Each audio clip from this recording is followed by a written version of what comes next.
Assalamu alaikum and welcome to another episode. This is episode 3, Brother Bobby. Episode 3 of We rolling. Education is the Key.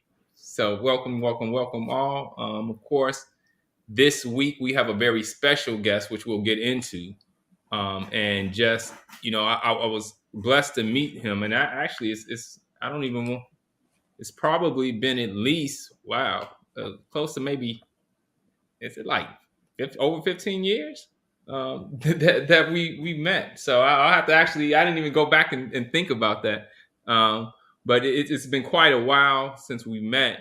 And actually, I was at Muhammad University of Islam at the time in Chicago, and as a teacher as well as technology coordinator. And I was in the front. There was a front space library at the time, and I walked out in the hallway, and the brother was being searched. And he was like, "I'm just in town and just wanted to check out the school since I was in town." And I was like, "Okay." And he said his name, and it was kind of like I didn't believe him because I had just actually completed reading his first book, and I think this may be actually, you know what? This will help me out. Actually, he signed the book and it says 2007. So it may have been before that because I know afterwards he came back again. But so that first book, and you can see it's kind of had his day. The educational philosophy of Elijah Muhammad. So very, very powerful for peace, Brother Bobby. But before we bring him in, is we kind of talked about a little bit, and maybe you can kind of share some of your thoughts, Brother Bobby, and just the importance and the value that he brings, but just in general, the value of looking at the world through the eyes and the value that the Most Honorable Elijah Muhammad brings, but also, of course, in particular, education. Yeah, So, and he's inspirational to me and encouraging as an educator. And I'm looking at the taglines, Brother Troy. I don't know if you could switch those up because it says oops. Brother Troy X, but you're much more Well, handsome, so you might want to fix that up. well, But yeah, so Dr. Petrie and his perspective and his work is very inspirational. And I think he helps all of us to really better appreciate the contribution, the impact, the influence of the Honorable Elijah Muhammad in many different areas. And of course, this evening, we're going to focus in on education in specifically, but the Honorable Elijah Muhammad has touched every field that is essential to establishing a nation. Every field. He has touched every area. And as Dr. Peachy will likely speak to, every single one of those areas at their base is education. Because you have to have a certain knowledge to build and to sustain. And then you have to be able to transfer that knowledge to individuals that would do the actual building and sustainment and cultivation. So I'm very excited to have him on our show, and I want to get right to it as soon as possible. praise you to Allah. So I'm not going to hold you.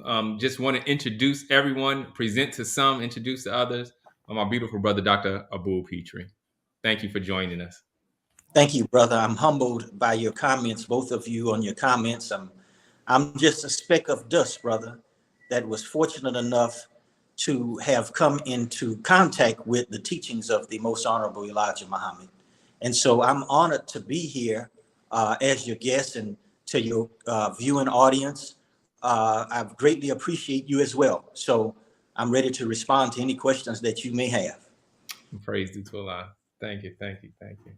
Brother Bob? Sure. Dr. Peachy, I'd be very curious. One of the first things that comes to mind is I'd love to get your perspective on where you see the current state of education in America, maybe throughout the world, and I'll maybe look at it, if you can, on two different areas, levels, if you will. Maybe your perspective on just K through 12 in particular, and then higher education. Well, I think it's at a crossroads to a certain degree. And the reason why I say it's at a crossroads, because, you know, with the pandemic now, lots of things have changed. You know, one time students were basically face to face. Now that you have had some experience with Zoom and other technologies that can go online, all of these things now have shifted in terms of how we disseminate knowledge.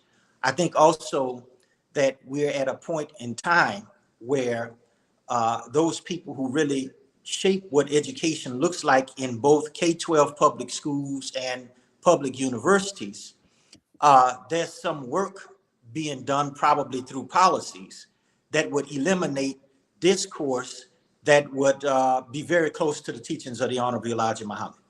Because if we think about the Honorable Elijah Muhammad as having a body of knowledge that people need to awaken them, then it means that if you're in a position of power, part of what your role is to ensure that that body of knowledge is not in the hands of the masses of people. And so as we begin to think about curriculum, we begin to think about higher education, there are lots of shifts that will be occurring. And those shifts kind of align with high spiritual forces that are engaged to keep the people enslaved. That's Yeah. interesting. Go ahead, Brother Troy. Yes, I mean, and that's one of the things is you have a very interesting background, and you know we can't. I wouldn't want to have this discussion without you kind of presenting to us and sharing with us how you ended up in this space with the Honorable Elijah Muhammad Studies. Of course, your first introduction, particularly with the teaching of the Most Honorable Elijah Muhammad. Yeah, so that goes back probably nearly 30 years ago in the 1990s when I was a high school social studies teacher at a rural school in Louisiana that was majority Black. And so I was a basketball coach, and that's what I wanted to do. My career was, if you would ask me in 1992 what you plan on doing, well, I would have said I'll be a basketball coach at a college or university. Just so happened this particular school had lots of territorial fights. The students and the community called them gang fights. I didn't see them as gang fights because they didn't have all of the things you have in the big cities. But nevertheless, I asked the principal to give me the young men who were fighting against each other, if he would let me work with them for 1 hour every day during my lunch period. And so I started working with them, kind of introducing them to things in Black history, not knowing much about Black history, even though I was a social studies teacher, just giving them some elements. And their grades started to improve. The fights started to decrease. We would watch tapes with Malcolm X. We'd see the Honorable Elijah Muhammad in the background. And similar to the minister, I was wondering, why did the Honorable Elijah Muhammad not just let Malcolm do all of the talking? Because like most people, they believe that when Malcolm came in the nation, that the nation is something you just pick up and join, like you go to the YMCA, you sign a card, and all of a sudden now you're a member. They don't know that it's intense study in order to become an actual member in the nation.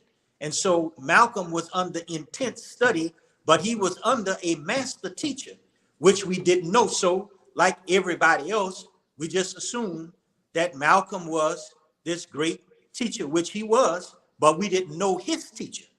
So principal asked me if I would lead the Black History program. The year before, there was some problems with the Black History program. The speaker was up speaking, the students, the bell sounded, the students got up and walked out. Speaker was at the stand. And so the principal said, next year, you're going to be in charge of the Black History program. And so I took over. I asked the students, who would you like to see as a guest speaker? And their response was, we want somebody like Malcolm X, because we tired of singing, we shall overcome. And so I started trying to contact people who were in the Nation of Islam. At that time, I didn't know the Nation of Islam was still up as an organization, a movement. And so I called to a place in Alabama, and the brother said, no, brother, you can call the brother in New Orleans and he might come. So we spoke with Brother Minister Harold Muhammad, and he agreed to come. He came the night before the program was to be held. We met him at a hotel. He was giving us some jewels of knowledge from the teachings of the Honorable Elijah Muhammad, and it intrigued me. I wanted to know where's he getting this information from? I've been, to school and got a degree in social studies, and I've never heard this before. So the next day, I had the students show up at school, the young men who were fighting against each other in suits and ties, basically like the FOI, even though I had never seen the FOI. So when Brother Harold came to campus, the brothers greeted him. They escorted him in. They surrounded the stage. Typically, the students in the programs would, they'd be a little active. In other words, they would be disruptive. But when they saw that these were the young men who were supposedly the gang leaders from different sections of the area together, people were afraid because they didn't really know what was going on. And so nobody moved. It was real quiet. People were intense. They were listening to Brother Minister Harold. And when he finished laying out his talk, the brothers who were beefing in the different communities, they were in the audience crying. And they were vowing to each other that they were no longer going to fight each other. They were going to work together as a community. The community leaders who were there were made up of ministers, attorneys, community leaders. They were also inspired by Minister Harold's talk. And they were like, you have done it because you've put all these communities together. So the next day, needless to say, when I got to campus, I was met there by the superintendent.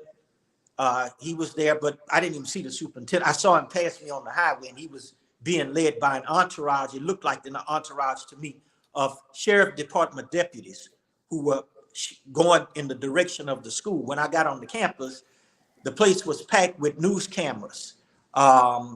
People were outside. So when I parked my car, the students asked me, say, look, they want to meet you, but you're not going to meet them by yourself. So they want to ask you questions about the Black History program. And so from there, other things happened. I won't go into all the details, but I began to take an intense study of the teachings of the Honorable Elijah Muhammad. And as they begin to do more things to try to do me harm, I began to get closer into those teachings and begin to have experiences that were different. And so from that point on, I was just basically deeply engaged with the guidance of how to understand those teachings. Yes, sir. Praise due to Allah. Very powerful experience, I know. And at some point in time, we'll be looking for the book at least that kind of tells about that. And I know in the interview that you did with Brother Willie in New Orleans, is you kind of touched on some of those experiences that that others have also had. And I definitely am one that looks forward to hearing more and more about that. Brother, there is a book. The book is titled The Struggle for Black History and Institute in Black History in K-12 Schools. It's the first part of that title is called Freedom Fighters. It's a green book, and you see the hands raised up. And in that book, I walk through pretty much the whole story from newspaper articles that we use pseudonyms in, but you get the perspective of the students who were engaged in the program. And they talk about the Nation of Islam and the impact that program had on their lives after graduating from high school. And so it's spelled out in that book. Now we need to do a revised edition because it was written, I think, in 2011. So it needs to be updated to 2022. Wow.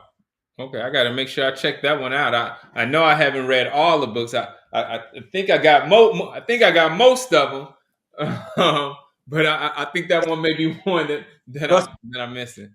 People have the tendency when they see the books, they look, if they in the nation, they look for the minister's name or they look for the Honorable Elijah Muhammad. But every single writing that I write, the Honorable Elijah Muhammad is in it. So we just did a piece in the Muhammad Ali Cultural Memory Book, which is a bunch of scholars from all over the country. And I did a piece in there called Let Us Make a Man. And I explained how the Honorable Elijah Muhammad took clay, and that clay that was Muhammad Ali Cassius clay, how he shaped him and made him into a man that the world marvels. Other scholars didn't include the Honorable Elijah Muhammad in that positive light per se. But again, all my writings, everything I write on, you always find something of that great master teacher because of my relationship to him. Yeah, yes, sir. And that's actually one of the things that I always mention about you, is that when someone meets you, my experience has been that you can tell that you love the Most Honorable Elijah Muhammad, and that's always a beautiful experience and energy that emanates from you. Is that when you talk about that man, the Most Honorable Elijah Muhammad, you don't just hear the words that you're saying, but you can feel it, and it's not something that you can fake. And No, I guess we were. you know how it is. You know, love is a force. You fall in love with something, it'll move you. Yeah, yes, sir. And we definitely feel and have seen that movement. Well, Brother Bob, you had a question?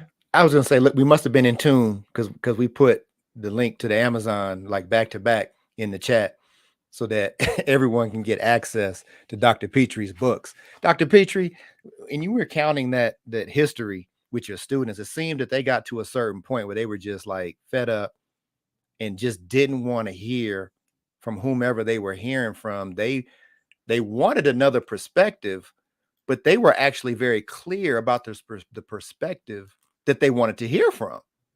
How did that come about? And do you see that at all happening today? Well, I think part of it was the type of engagement that we had in the courses. So again, I would put videos on. They were watching different video clips and they would see Malcolm X. So that kind of transferred to preparing them to, want to know more about the nation. And I think the perspective I had, because I always had this kind of critical perspective, I didn't teach social studies from a Eurocentric perspective, even though at that time I didn't know anything about Eurocentric and Afrocentric perspectives or African-centered perspective. Eventually, as I began to study, I began to see these were the things that I was doing in the school. And the students, again, gravitated because it was life-changing for them. They were able to become conscious to see the things that they were doing to themselves and the communities that they lived in, and they vowed to change that. And they started in the school. They started changing their behaviors in the school. And they ran into difficulty with white school teachers who were oppressing them. They didn't know if a teacher is calling you a jungle bunny and a big lip porch monkey, that they insulting you. And they were sitting in the school accepting that, and they were a school that was over 90% black. And at the time that they went to school, whites were dominating what would happen. Their parents were over the PTA. Their white parents were over the booster club. And so the black kids, even though they were majority, had to take a back seat, as Carter G. Woodson said. But when I started working with them, they became more conscious. Now, to get to that question that you asked about in schools now, when I do a recent search, that's actually what I would say is an attack on the Honorable Elijah Muhammad in public schools. And how they are doing it is by putting out misinformation related to the assassination of Malcolm X. And so one of the major fears of policymakers that I make the argument is that if God has come, what is God coming to do for oppressed people? God is coming to bring a body of knowledge to those people that would raise them up. So if God is present, then you have to control what they learn in school. And so you make policies like every child succeeds. You had a No Child Left Behind, and you use testing as a tool to make sure you know what they read, what time they read it, who's teaching it to them, so they'll never get a chance to actually touch on the beauty of the wisdom of the teachings of the Honorable Elijah Muhammad and his student, Minister Farrakhan. Yes, sir. You know, one of the things we opened up with mentioning was this term or this concept that you revisited throughout your books. And can you go in a little bit more about what Elijah Muhammad Studies is, what that is, and how you developed that concept? Well, that concept, brother, developed at that conference in 2007, I think in Detroit. We were in Detroit and we had our books out on the tables. And at the time, there were different brothers and sisters who were out and they had different books. I remember seeing Brother Wesley there. This is where we first met in 2007. So in 2007, he had the book, I think it was called The Truth of God. And so I picked his book up and I started browsing his book. And I actually bought a copy of the book and I'm browsing his book. And as I'm reading some of what he was writing, there were some things that he said in one of his other books that resonated with my own experiences at the school. So I went from Brother Wesley's table to Sister Audrey's table. And Sister Audrey was dealing with health and fitness. So I'm reading these things and it dawned on me, the Honorable Elijah Muhammad is across all these different disciplines. And the thought came to me in 2007 that there needs to be an area called Elijah Muhammad Studies, which is a field of study that examines the teachings of the Honorable Elijah Muhammad across all of these different disciplines and fields of study. And so as I began to read more and understand more, I began to see that the cutting edge research, new technologies, new inventions that are occurring right now, at its root, it comes from the teachings of the Honorable Elijah Muhammad. And so from there, I began to write that first book, An Introduction to Elijah Muhammad Studies. And then we more recently did the updated volume, An Introduction to Elijah Muhammad Studies, where I introduced a new terminology that came to me. Maybe when you look at people who study Egypt, this is the thought. They are called Egyptologists. I say, well, what am I? Because I just sit here and all I do is just engage in these teachings. I'm almost a fanatic or a junkie in those teachings. So it came to me, you're an Elijah metologist, a person who studies the teachings of the Honorable Elijah Muhammad in an academic setting. And so I introduced it in this second edition. And brother, we dedicated that book to you from our first meeting. And so I hope you have had a chance to read it. And I hope you enjoyed it. Yes, sir. And I saw that in the opening. So praise to Allah. I appreciate that shout out. You said Elijah metologist. we should all be that, right? And one of the things that you said, and one of the things that, for me at least, is that your love for the Honorable Elijah Muhammad, and outside of the experiences that you've had, comes from a very deep study of it. And one of the things, and you talk about and you demonstrate this in your writings, is the importance of really digging deep into these words, and not on a surface way, or not in the typical academic way in which you just read and you study and you just talk about and you have these conversations. But one of the things that you really push for is making it practical. And that's something that I think that's really important, is that your engagement in academia is not one that's passive, but one that encourages and inspires people to act on it. And in particular, of course, the area that of education, and how you explain what education is, and that experience of what the Nation of Islam is definitely an educational institution.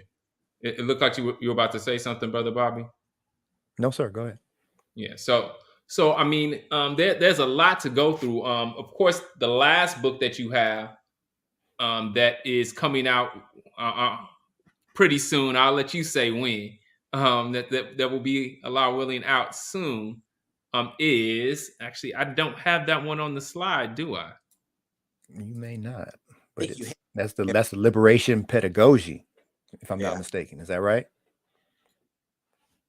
Yeah, Yep. it is that liberation pedagogy. Can you give us a Mhm. little snapshot on what that is and why the value and importance of that? Well, there are a couple of things in this book that's a little bit different. There'll be some things in it that will be, there's some words in it that I tried to frame in a coded way, but you see it in there and it will raise questions in terms of theological questions, in terms of just a little paragraph. I tried to frame it in one or two words and not go so deep into it because I knew people might not really understand it in detail. It'll cause them to kind of really think. I deal with Yakub in that one section that I'm speaking about. And so when readers read it, they'll have some questions that they never thought about in terms of Yakub. And what is Yakub's role in 2022? And so you get a glimpse of it, and it's not something that I would say you just go and pick up and you can study, because we know things that are revealed are the highest degrees of knowledge, because scholars can't go in a book and just mine it out, and that you wouldn't necessarily think about it. So you find that in the book. I think you find also in that book, you see the Black liberation theology. From my more recent attempts now to kind of move in a direction to look at this education piece in the context of Black liberation theology. Again, if God is coming to oppress people, God is bringing them a body of knowledge. The only reason that you really, people gravitate to great prophets is not the physical body, but it's the wisdom, it's the knowledge that they bring that people want to know more about. So if God is here and God is present and God has brought a teaching, then it means that those in very, very high places, higher than, say, state boards of education, I'm talking about spiritual wickedness in very high places. It means then it trickles down into policymakers who make policies to make schools a domesticating force, which they've always been served a domesticating function, but they become more of a prison to ensure people never get a chance to experience the beauty of discovering who they are through a body of knowledge that would awaken the divine essence in them. And it tags along with, again, the words of Jesus, the kingdom of God is within you. And that kingdom has to be brought out by a knowledge and a wisdom. And so you get that in the book. And then we go into four great students, Malcolm X, Imam Muhammad. We go through Muhammad Ali, and we also deal with Minister Farrakhan as students of a master teacher, and how he took these unlettered people, and now these people have become icons to the world. And we make the argument that we go back again and look deeply into those teachings of the Honorable Elijah Muhammad as a form of soul crafting. So it was just not just having a teaching, but the teachings touched the soul. And by touching the soul, it made new people. And so that's what you get in that book, kind of in a nutshell. And then I'll kind of close with this. There's a section in the book, because some books on the Honorable Elijah Muhammad, to me, are like vaccines. And what you mean by vaccines? What I mean is, they are hard to read books because of the negative information that they include. Like if you read Avon's work, The Rise and Fall of the Messenger, and you get into his book, you start seeing all of these negative things that he's saying, and you just start with the title that he wrote. All right. And then you go and read some of the other books that are supposed to be like the big icon books on Malcolm and the Nation. Mm-hmm. These are books that carry false information, but they also carry negative information. And so what we do in this book, after reading this, it dawned on me that they're actually showing how the Honorable Elijah Muhammad was a suffering servant. that this was a man, he couldn't even go to the restroom without you trying to record him to see what he was doing. So for over 40 years, he suffered on a cross. And so these books from these negative writers helped me to see, wow, this man really suffered a whole lifetime to raise Black people and eventually the whole human family. This is the beauty of the Honorable Elijah Muhammad, his suffering. Yeah, that's powerful. And I think I heard you say, Dr. Petrie, about this book, if I'm not mistaken, in another interview. You mentioned that the depth of what the Honorable Elijah Muhammad was teaching was science and math. And this book touches on that in some way. I think there's a section in there, there's maybe a couple paragraphs that might mention the science and math, because I was reading, I was doing another study, and I started, you go back into the books and the teachings, and you all do this all the time. You compare the distance of the planets to the Earth. And when you go and pull these things up, you can see and compare, and you're like, wow, what would a man in the 4th grade be doing, looking at the distance between the Earth and the planets? But what they teach in textbooks is they try to use this term mythology. Well, he had a mythology that was this mother plane and this man called Yakub. But then you went and made a movie called The Nutty Professor. And The Nutty Professor is dealing with trying to get to the fat germ or the gene that makes a person fat.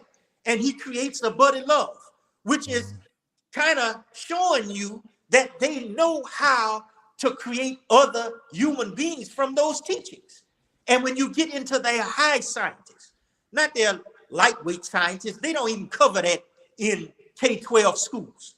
But when you get to their high scientists, like the ones that you see Berkeley, that deal with genetic editing, and they start looking at the germ and saying, okay, if we move this gene around and this gene around, we can create this. Well, why you don't teach that in public schools?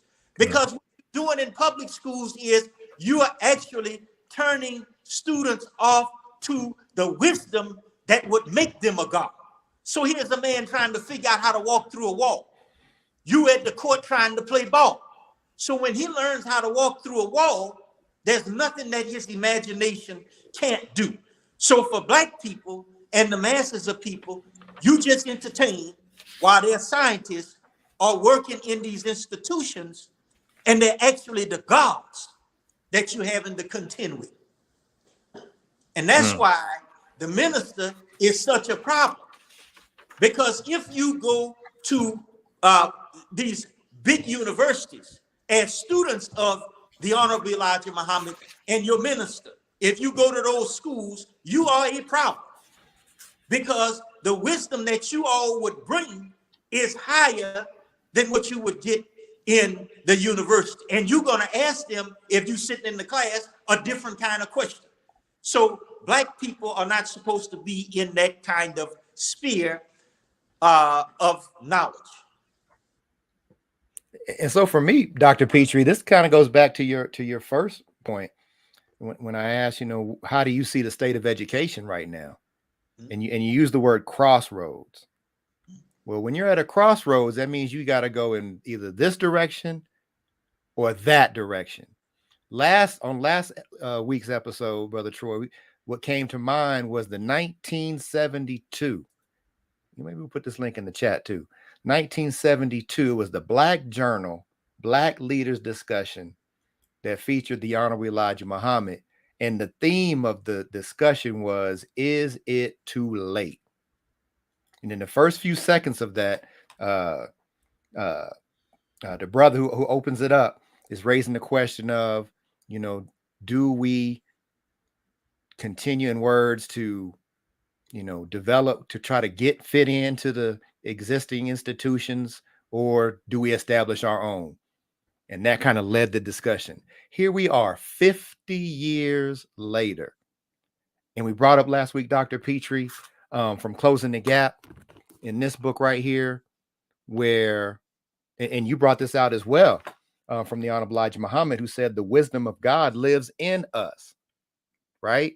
And so that's the base of education.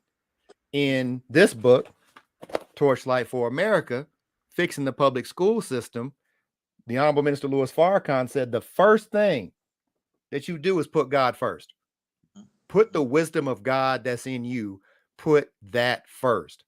And then back to this book, Brother Jabril asked the minister, would you now look, this is, okay, that's 1972. This is 1993, right? This is 2006. And Brother Jabril is asking the minister, how do you advise us to do that? Put God first in terms of, fixing public education. The minister's words, it is too late. So if it's too late to do that, how do we move forward? How do we move forward to be able to produce education system, curriculum to address the needs of the masses of our people? How do you see us proceeding in that? Well, when the brother says it's too late, he's talking about I think, in my opinion, and I'm glad you asked the question, brother, because it just so happened a few weeks ago, I did watch the Tony Brown segment.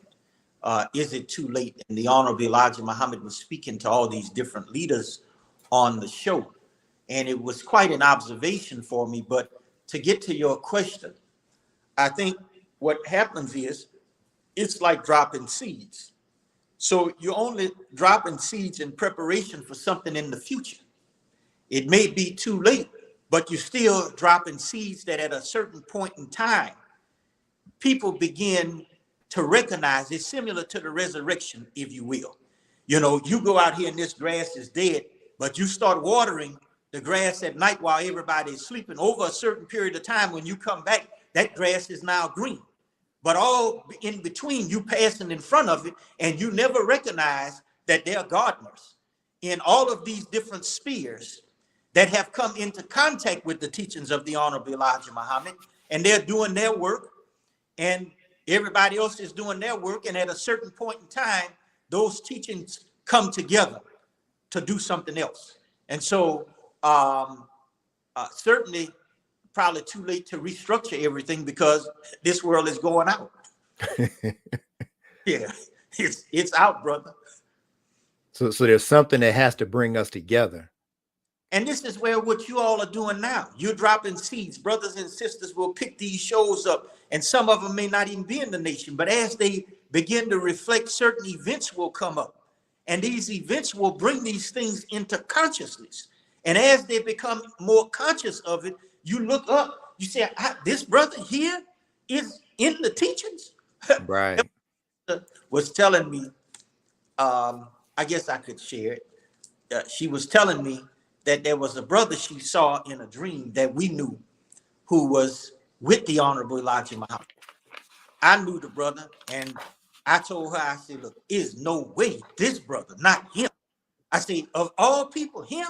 She's like, yeah, I saw him in this dream, and he was telling me, he said, brother, let the sister talk. I said, that sounds like him, though. He would be interrupted.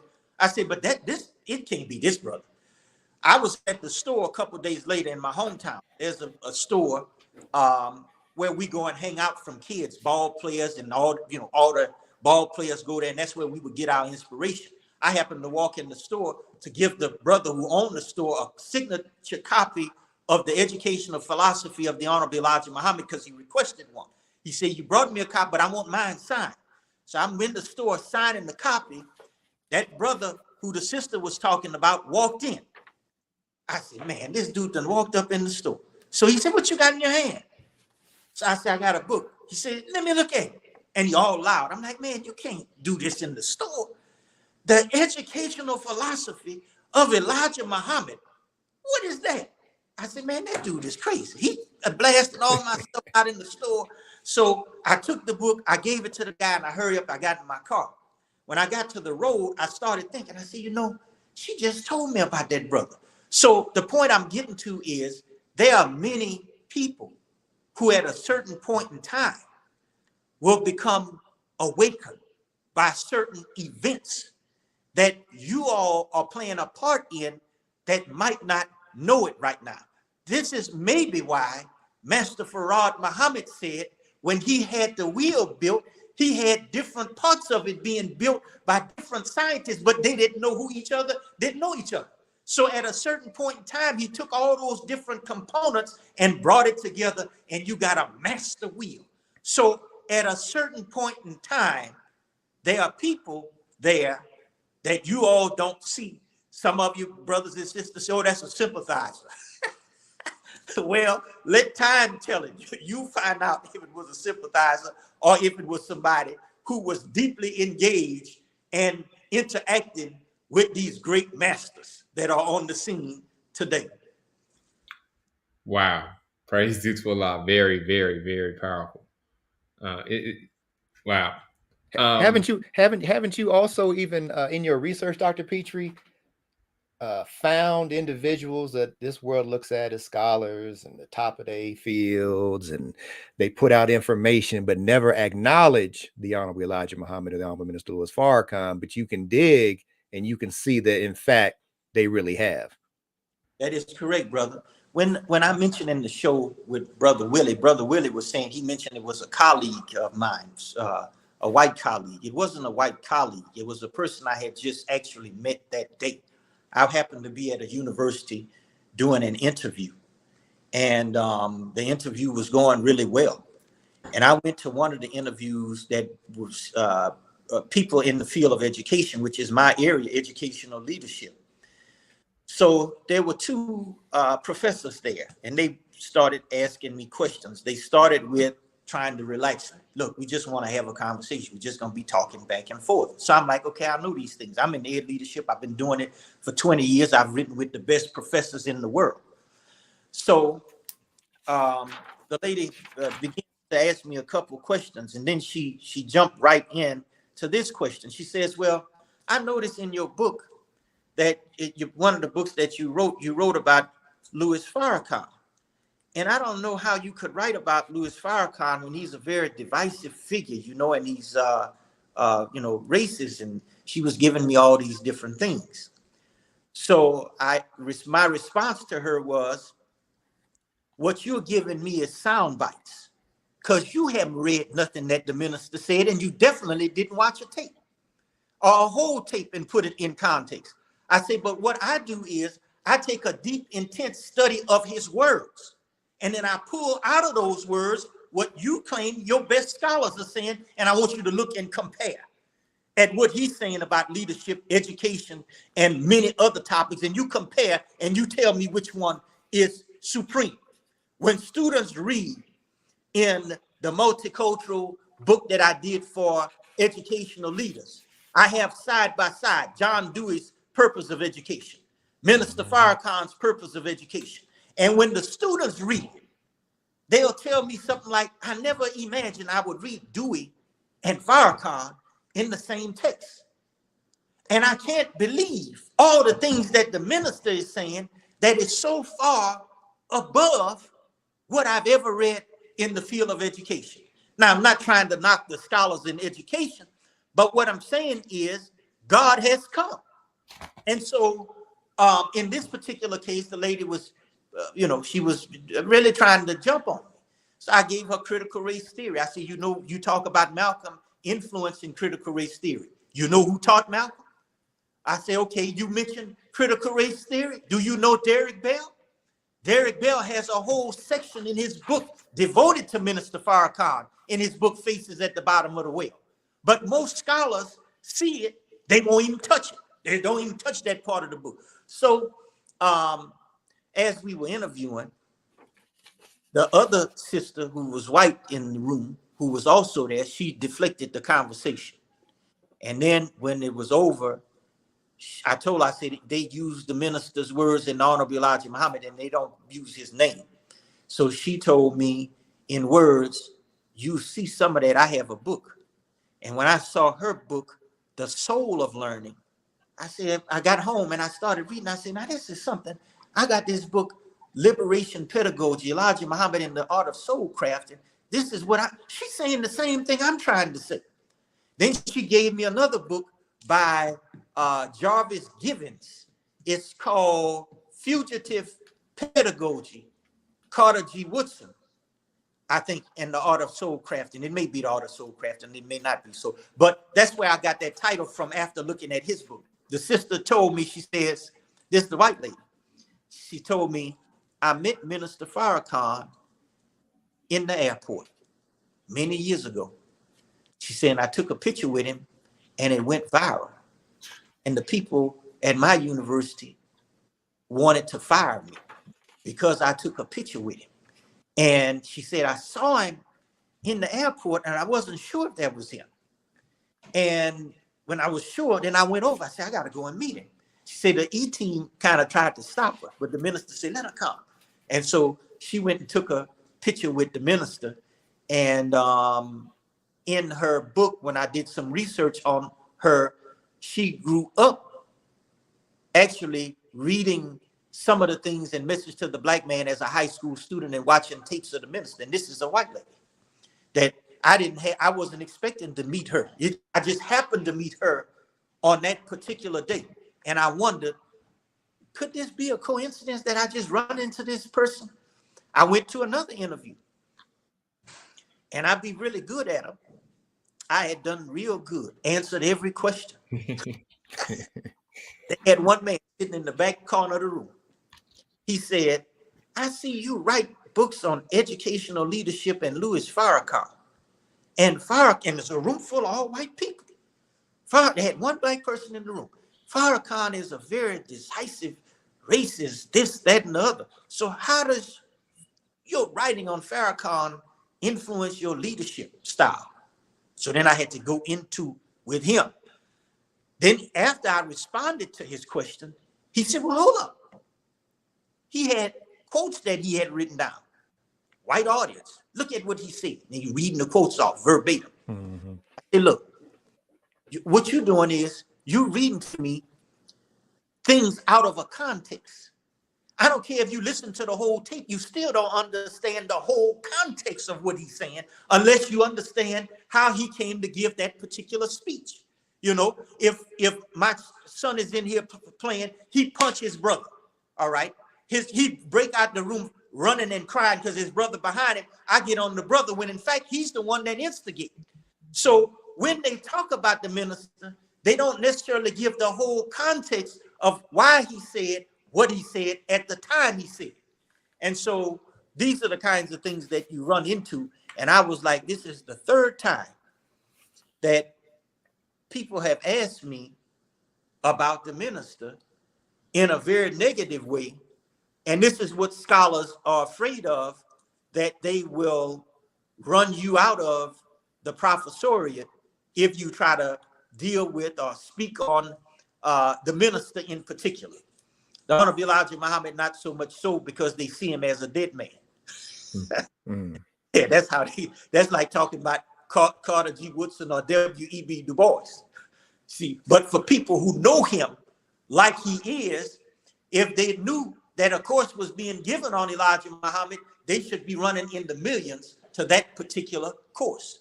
Because he's not no W.E.B. Du Bois, and he's not Carter G. Woodson or any of the other scholars who are out there. This is a man who is new. That's how I'll give it to you. He's a new man. Yes, sir. Absolutely. I'll keep going, Brother Troy. So you got to stop me. I'll keep asking. I get carried away with that question. No, that's just what we want to hear. We really are interested in your perspective, and I know. And you bring up educational leadership, right?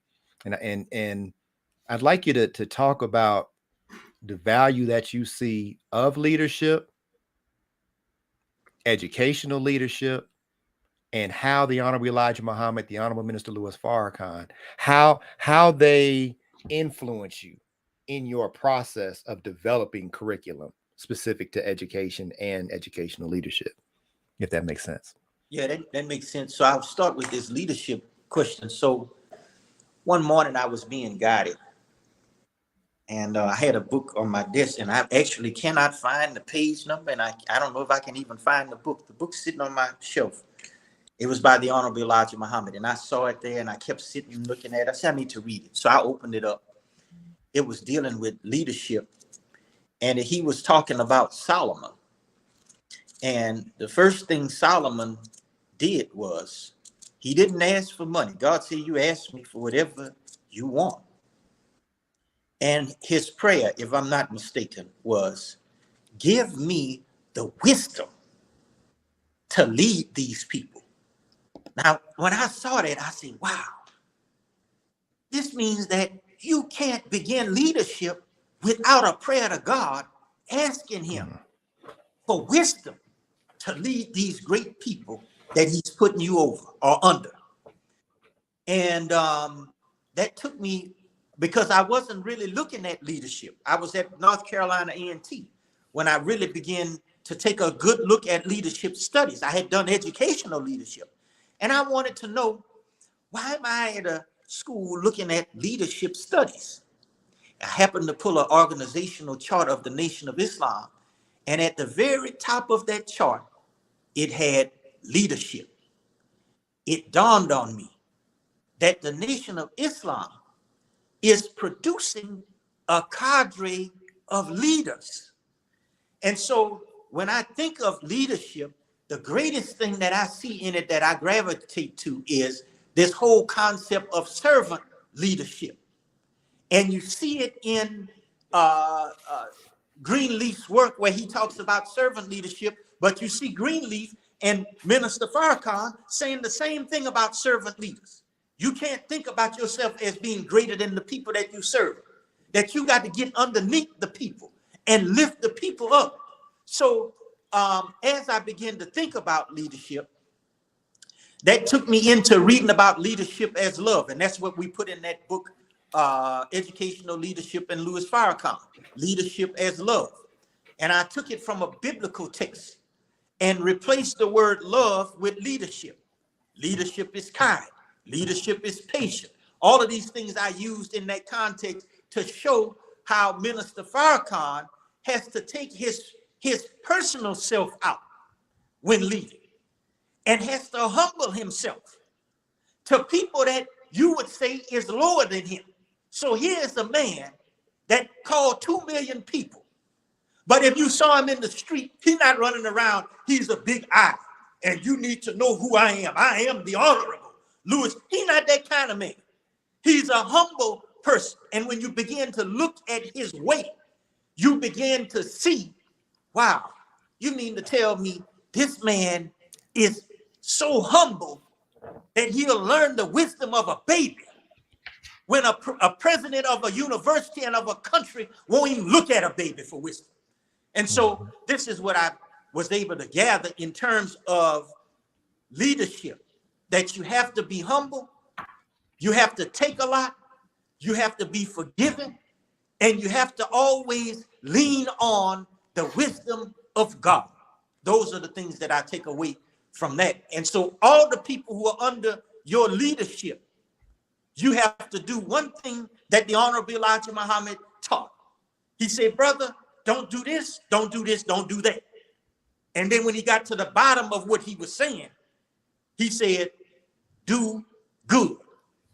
I said, now what does that mean? Well, that's all in the Holy Quran, the doing of good. And in the Quran, you read about leadership, the leaders leading the people in the wrong direction.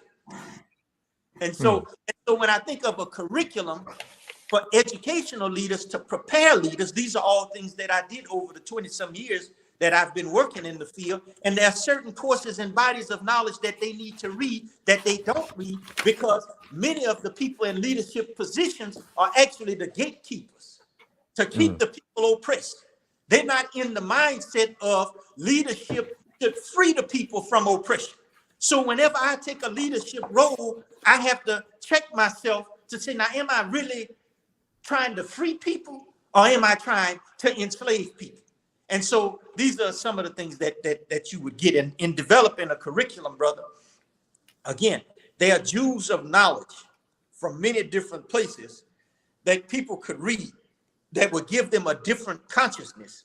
And this different consciousness would create the mind of God in the leaders. So when you went to a place, you wouldn't have to ask where God is. God is already present in the people whose minds have been transformed through what they've studied in these programs. But that's not what most of them do. You see, most people going in leadership programs, they going because they want to be a boss. They Right. want to go over somebody. See, and that's the wrong way to look at leadership. It should be to lift the people.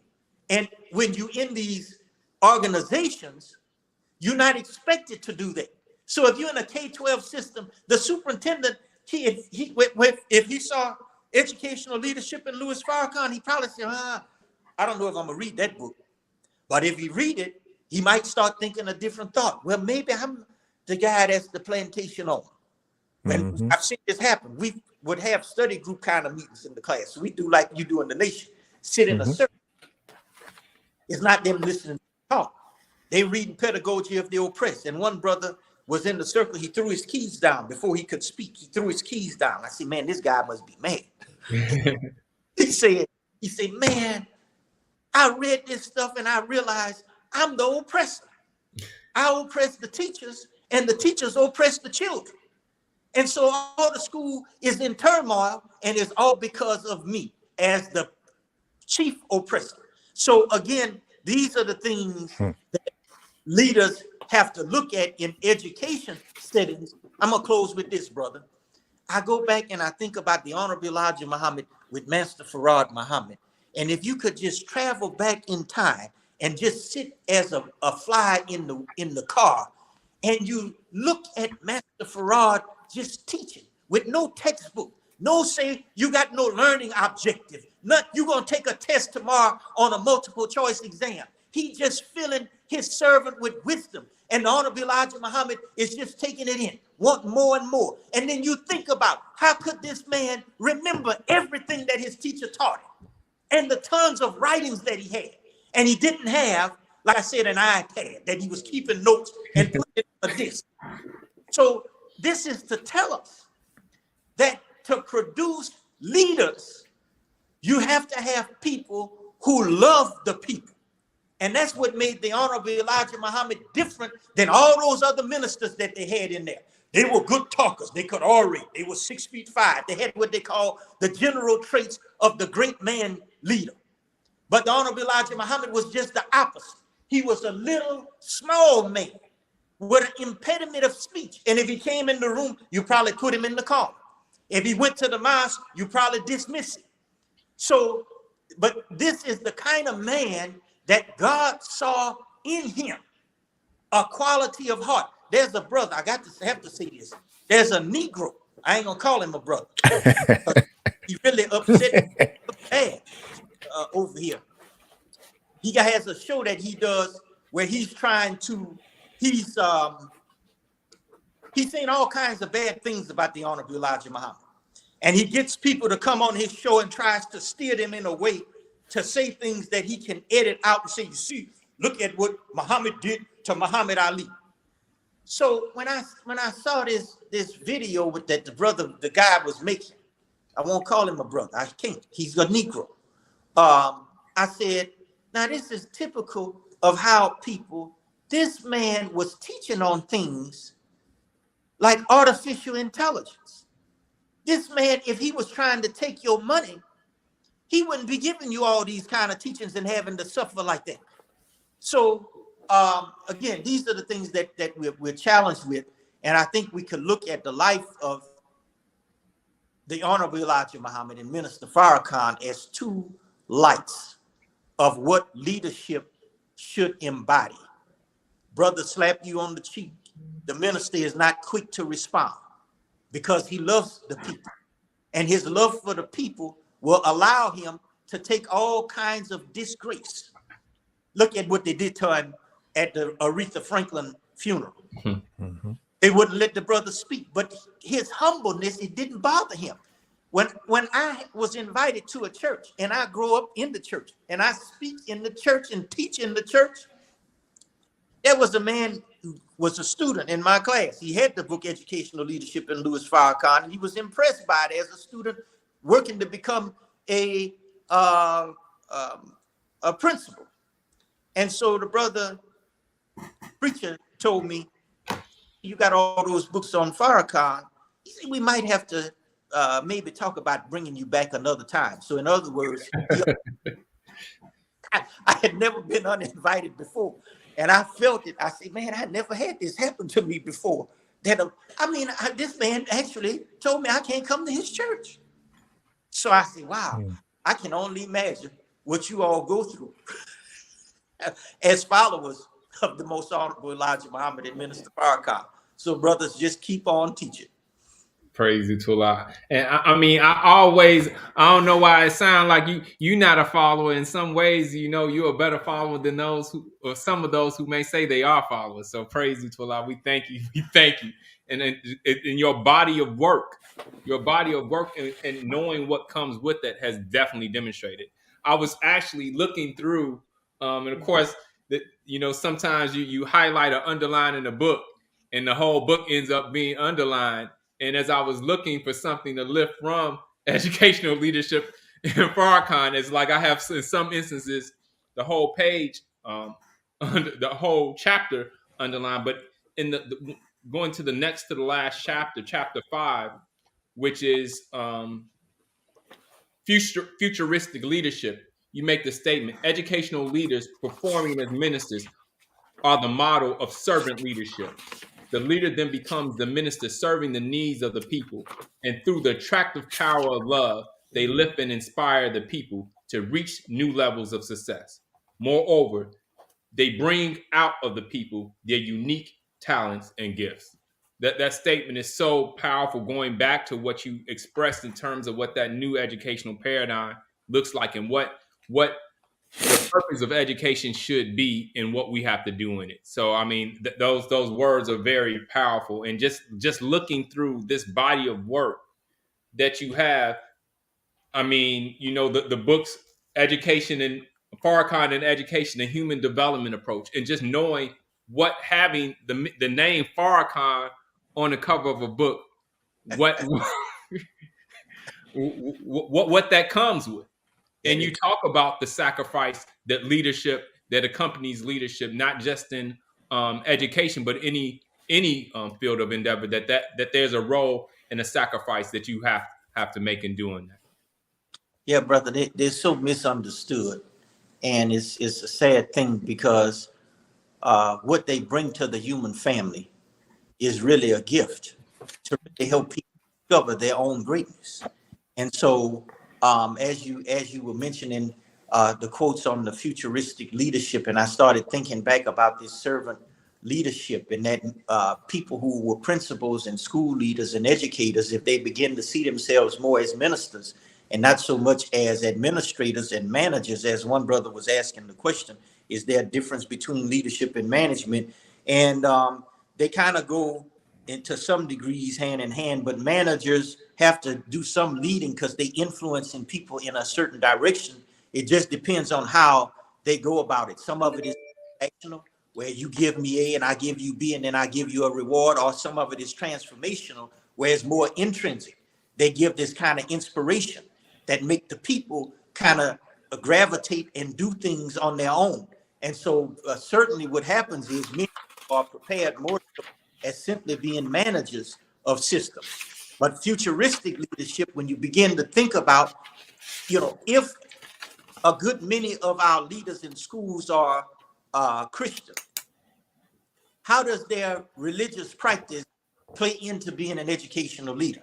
And that's what I tried to kind of put in that book in terms of futuristic leadership, that you should be seeing yourself as a servant leader, which means that at that point, you're fighting even against those particular forces and policies and rules and people higher than you to dismantle the oppression that communities face. See, if we could get in an airplane and fly over our communities, if you went in and you did what Malcolm said before, Bowles and Gentis, social reproduction theory, if you were in a helicopter or an airplane and you went into New Orleans and you got up in the air and you start looking at all the schools and you look at the condition of Black people, you would see that their condition is directly related to what they know.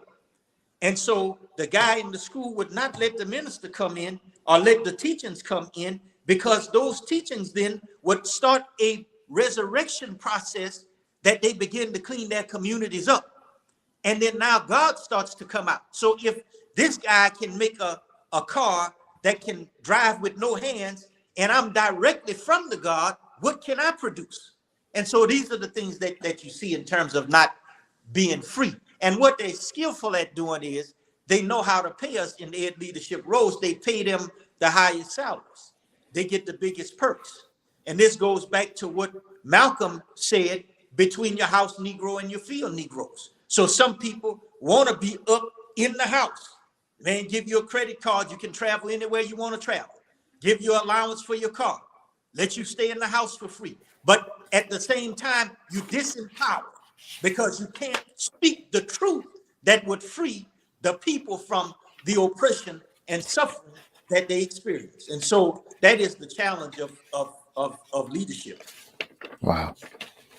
You know, when you said that, you know, question popped in my mind.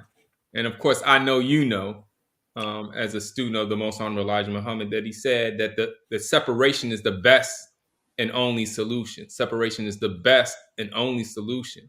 So when we look at the current situation that we're in and the roles that we're playing in terms of how, I guess the boys talked about double consciousness and existing in between two worlds. At what state do we kind of make the bigger leap, and what does that look like from your perspective as it relates to education, as well as the other institutions that we're currently involved in? Well, separation is not so much, in my opinion, physical per se. Separation is separating from the germ that causes human weakness. So here we are, we have two germs. And in one of those germs is a weaker person. So the weaker person takes over the stronger God attributes. And if the weaker now is manifest, then it means we have to do what Jesus was talking about in terms of renewing the mind. So once we have a renewed mind, now we work in counter to what Yaqub and his people produce. You see, because now when you take Yaqub up, you want to take him and dissect it. You want to look at Yaqub.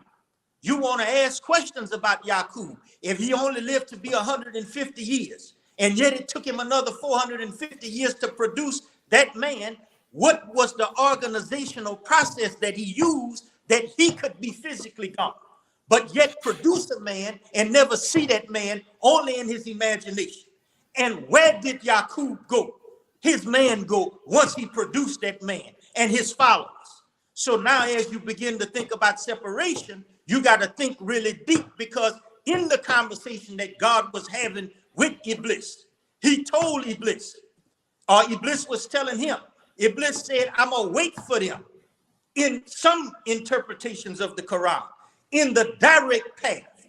Well, where is the direct path that he's waiting for? That means he'd be sitting right among the people, and the people would never know that he's sitting there. So this is how we go after separation. You see, we go to it from the next level of separating from that weak germ to that power of God germ. That is what Yaqub was able to bring out.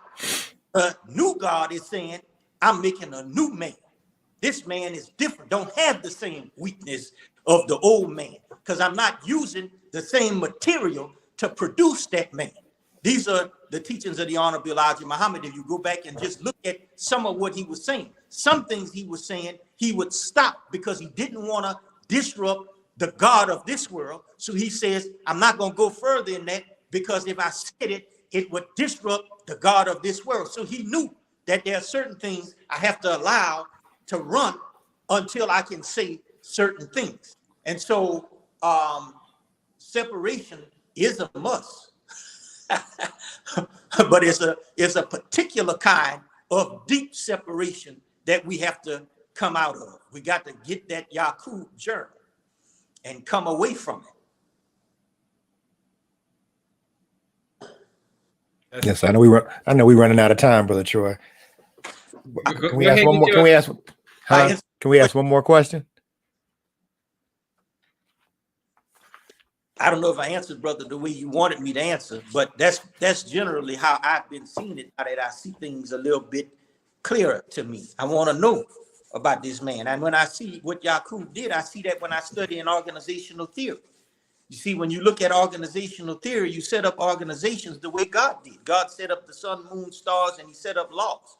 That way, if he go away, to still operate under the laws that he set up to govern.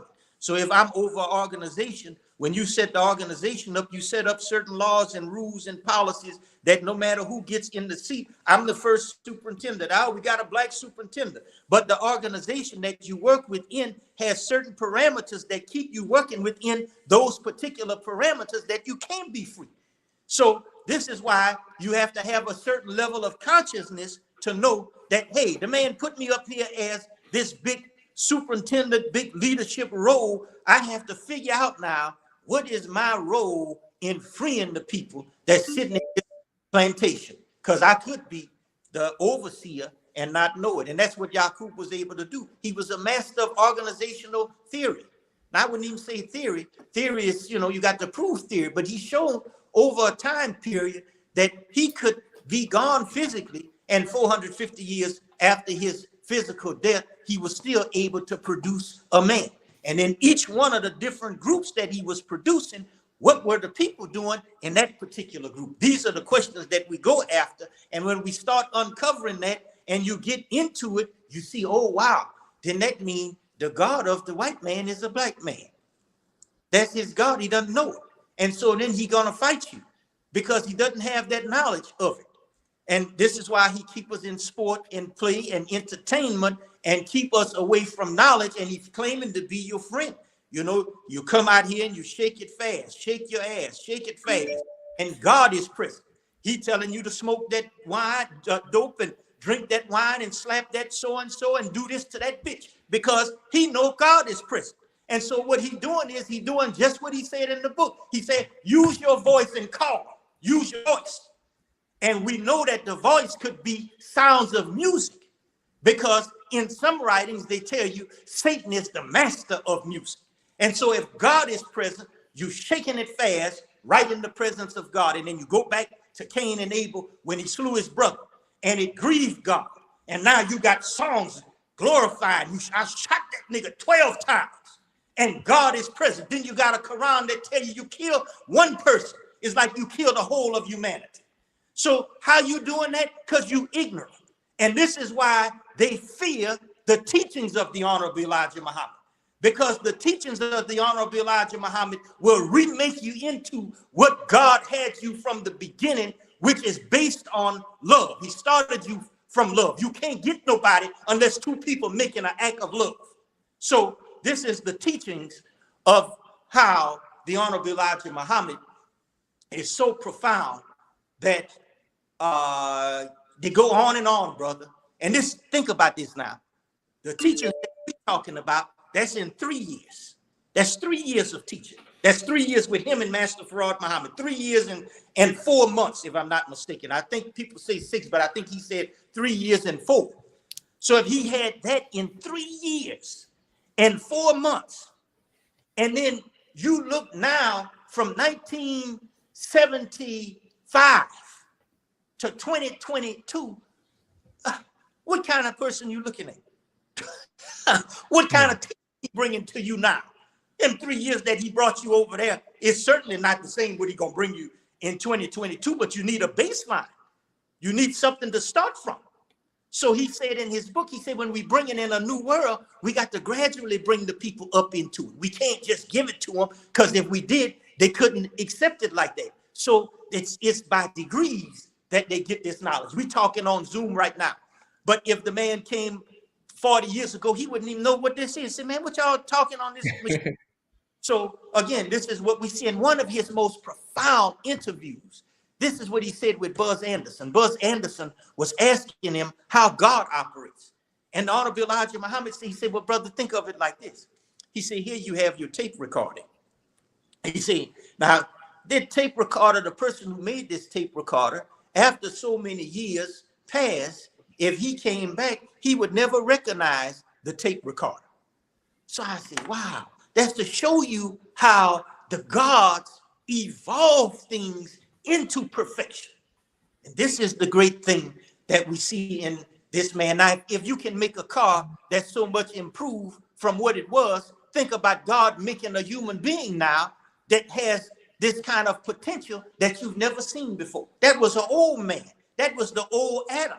This is a new Adam. He make a new man that does operate differently from the first Adam that was made. This is what you see in where the Honorable Elijah Muhammad is probably at now in his thinking. And again, this gets you into theology. And they won't touch the Honorable Elijah Muhammad in theology schools. So they put up students, they try to make him and Malcolm fight to say, you see, look, Malcolm found this. But they never mention Malcolm had experience in prison with Master Farad Muhammad.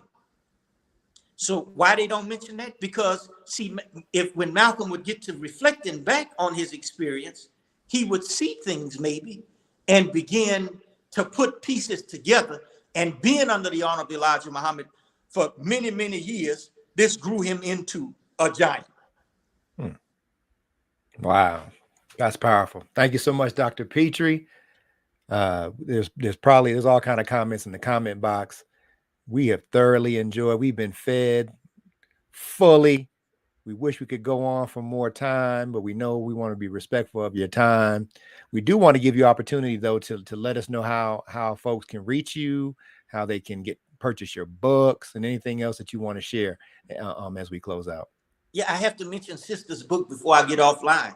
Sister Lady Muhammad and Supreme Literacy. This is a really, really good book. Sister did. She has some nuggets in here that really will make you think. You know, I'm reading her book. She asked a question in there: how do we solve problems? And just that one sentence, I say, wow, this is a good question. And in the next line, she says, with knowledge. And I said, wow, just those few words demonstrate how profound her book is. Her book is one of the first books in the Elijah Muhammad Study series. And so I would encourage people to take a look at it and study her book. And then my final thoughts are, thank you so much, Brother Troy, Brother Bobby, your viewing audience, for giving me a chance to be on your show. I am just, as I started the show, a speck of dust. I just was fortunate enough to be a person who came across the teachings of the Honorable Elijah Muhammad and happened to live in a community. I would be remiss if I didn't mention the community. You see, I grew up with parents who, not in a mosque, but you see that name Abu, that's not a name that I made myself. I was born with that name. My parents gave me that name. The community that I grew up in was an all-Black community. I had great Black school teachers. I had great Black coaches. I had great ministers around me. And I had a great grandmother and great grandfather who, while not knowing the teachings, if you were to look at my grandmother and follow her disposition, you would think that she was the Honorable Elijah Muhammad's mom, and her were sisters. And so the environment that I grew in shaped me. I didn't get this way, and the other people who graduated from the school where I graduated from as a high school student, all of those people are doing great and wonderful works for the upliftment of Black people. I have a cousin who is a cardiologist who was studying cardiology at LSU. They were twins, and they were engaged in the teachings of the Honorable Elijah Muhammad as cardiologists, studying. And all they wanted to do was get a degree so that they could help build a hospital medical facility that would enhance the nation of Islam. And so, again, these are relatives who, again, we just, by the way God placed us, committed to doing a certain kind of work to uplift the human family. Praise to Allah. Thank you so much, Dr. Petrie. We definitely have to get you on another time because there's so many with the body of work that you have and your studies. there's so many different subjects that we can engage you with that still deal with where your heart is, which is, of course, the most honorable Elijah Muhammad, but as well as education. And it's beautiful. I believe it's in the introduction to Elijah Muhammad's studies where you give at the end of the book these different areas of study that you recommend and kind of give people a starting point to engage in with the Honorable Elijah Muhammad, most Honorable Elijah Muhammad. So we definitely have to get you back in. And I think, Brother Bobby, he may have suggested who our next guest should be, and maybe we'll see Sister Lydia. We'll have to get her on as well. But thank you. And maybe when Dr. Petrie's book is on pre-order now, I believe, but maybe once it's out and we've had a chance to read it, maybe we can bring him back on and go into depth of, into the book with the questions and whatnot, and let the audience be able to also engage. Beautiful, brother. I'm looking forward to it. In fact, when it comes out, you don't buy a copy. Just, brothers, I need your addresses, and then I'll do what I do, Brother Troy. Put them in the mail. Give you a heart. Praise be to Allah. Gonna be better. Yes, sir. Yes, sir. Well, let me know, of course, as Brother Bobby said, whenever you're in town, we usually try to connect. So if you're going to be in the area now that people are traveling a little bit more, please let me know. Thank you once again. As you can see, as we mentioned, a whole list and plethora of books to check out. If you go to Amazon, you'll see, and you type in Abul Petrie, you'll see that he has definitely been writing. So all praises due to Allah. Thank you once again for another episode in edition of Education is the Key. Assalamu alaikum. Until next time. Peace be unto you. Same to you, brother. Take care. Peace.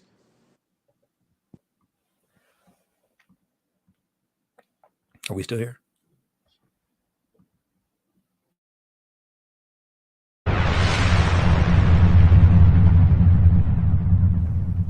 We have to take over the educational system. Because the education that you're receiving has not made you a good people or a better people. It made you a more willing tool or slave for your oppressor. That system has to go in order for black people to be set free. All educators, I'm calling on you. We got to take over. We got brilliant educators. We don't need to accept this poison doctrine of white supremacy any longer.